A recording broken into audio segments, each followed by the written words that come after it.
पिछली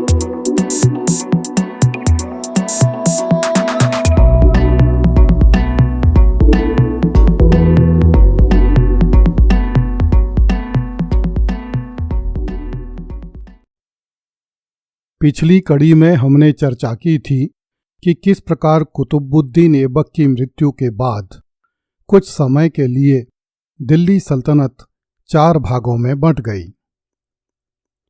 मुल्तान तथा उच्च पर कुबाचा ने, बिहार तथा बंगाल पर अली मर्दान ने, बदायूं पर इल्तुतमिश ने तथा लाहौर एवं दिल्ली पर आराम शाह ने अधिकार कर लिया। किंतु लगभग 8 माह की इस अराजकता के बाद इल्तुतमिश ने दिल्ली के निकट आराम शाह को परास्त कर दिया तथा स्वयं दिल्ली का सुल्तान बन गया। सुल्तान बनते ही इल्तुतमिश को अनेक विपत्तियों का सामना करना पड़ा। उसके समक्ष अनेक चुनौतियां मुंह बाए खड़ी थीं। इनमें से पहली चुनौती आराम शाह की थी, जिसे इल्तुतमिश ने बंदी बना लिया था। इसके बाद आराम शाह का कुछ पता नहीं चला। संभवतः उसे चुपचाप मार डाला गया। यद्यपि दिल्ली के काजी अली इस्माइल की सहायता से इल्तुतमिश दिल्ली के तख्त पर बैठ गया था, तथापि उसने इस पद को उत्तराधिकार के नियम से प्राप्त नहीं किया था। चूंकि वह एक गुलाम का गुलाम था, अतः बहुत से कुतुबी तथा मुइज्जी अमीरों ने उसे सुल्तान स्वीकार नहीं किया। स्वतंत्र तुर्क सरदार गुलाम के गुलाम को अपना स्वामी स्वीकार करने में अपना अपमान समझते थे। वे उसे राज्य का अपहर्ता मानते थे। इल्तुतमिश ने धैर्य के साथ इन विरोधियों का दमन किया। सुल्तान बनने के पूर्व इल्तुतमिश एक छोटे से प्रांत का गवर्नर था। अधिकांश तुर्क सरदार उसके समकक्ष थे। तुर्क सरदार कुबाचा तथा अली मर्दान तो कुतुबुद्दीन ऐबक के काल में पद तथा प्रतिष्ठा में इल्तुतमिश से कहीं अधिक ऊंचे थे। उन्हें इल्तुतमिश का उत्कर्ष सहन नहीं था। उन्हें अपने वश में करने के लिए साहस, बुद्धि तथा धैर्य की आवश्यकता थी। इल्तुतमिश में ये समस्त गुण विद्यमान थे। अतः वह सफलतापूर्वक अपने समकक्ष विरोधियों का सामना कर सका। तुर्कों में यह परंपरा थी कि कोई वंश विशेष सदैव के लिए राज्य का अधिकारी नहीं होता था। नया सुल्तान तुर्क अमीरों के निर्वाचन द्वारा नियुक्त किया जा सकता था। इस कारण पुराने सुल्तान का निधन हो जाने पर समस्त महत्वाकांक्षी शहजादे एवं सेनापति राजपद प्राप्त करने की चेष्टा करते थे। ऐसी स्थिति में राज्य में सैनिक विद्रोह होने की संभावना सदैव बनी रहती थी। बंगाल में अली मर्दान खां बड़ी निर्दयता तथा निरंकुशता से शासन कर रहा था और अलाउद्दीन का विरुद्ध धारण करके अपने को स्वतंत्र शासक घोषित कर चुका था। कुबाचा भी ऐबक की तरह मोहम्मद गौरी का गुलाम था। उसने भी गौरी की वैसी ही सेवा की थी जैसी ऐबक ने की थी। कुबाचा भी इल्तुतमिश की तरह मोहम्मद गौरी का दामाद था।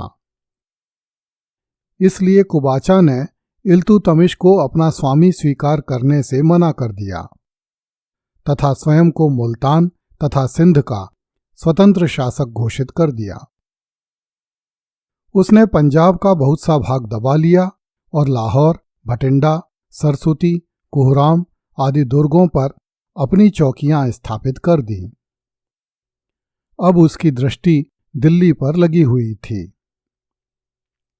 गजनी का शासक ताजुद्दीन यल्दूज कुतुबुद्दीन ऐबक का ससुर था।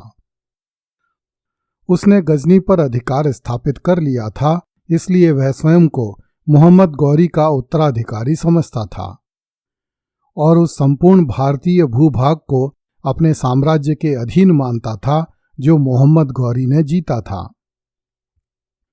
इस नाते यल्दूज दिल्ली के नए सुल्तान इल्तुतमिश को अपना प्रांतपति समझता था।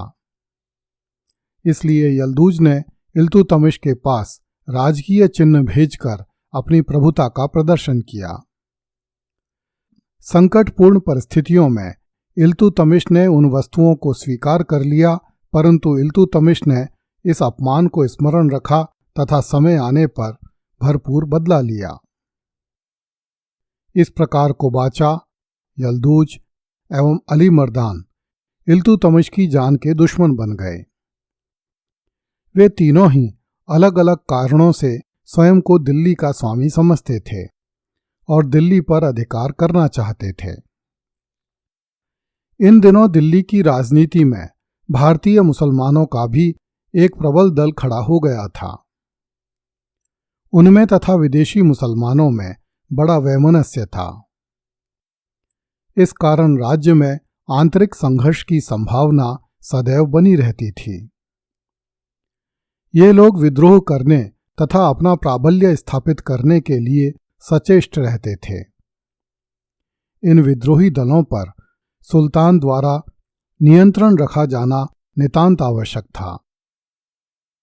मोहम्मद गौरी तथा कुतुबुद्दीन ऐबक ने जिन राजपूत वंशों से उनके राज्य छीन लिए थे, वे ऐबक के मरते ही अपने खोए हुए राज्य प्राप्त करने का प्रयत्न करने लगे।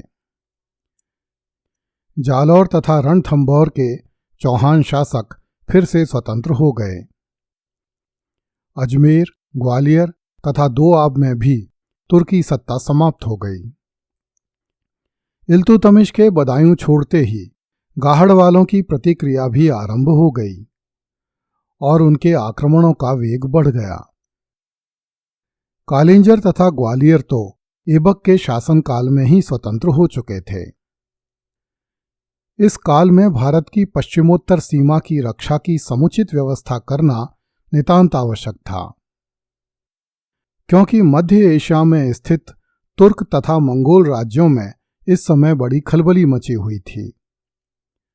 अनेक मंगोल सरदारों को अपना देश छोड़कर पलायन करना पड़ रहा था। मंगोल सरदार नए राज्य स्थापित करने की कामना से प्रेरित होकर अन्य देशों पर आक्रमण कर रहे थे। भारत उनके लिए आसान शिकारगाह बन सकता था। पश्चिमोत्तर की समस्या के जटिल हो जाने का एक कारण यह भी था कि पंजाब में निवास करने वाले खोखर बड़े विद्रोही प्रवृत्ति के थे, जो प्राय लाहौर तथा दिल्ली के सुल्तानों की शांति भंग कर देते थे। इल्तुतमिश ने विपत्तियों से घबराने के स्थान पर निर्भीकता के साथ उनका सामना किया तथा एक एक करके समस्त बाधाओं पर विजय प्राप्त करने में सफल रहा। अगली कड़ी में देखिए, अपने विरोधियों को चुन चुन कर मारा इल्तुतमिश ने। कृपया इस चैनल को लाइक, सब्सक्राइब एवं शेयर करें। धन्यवाद।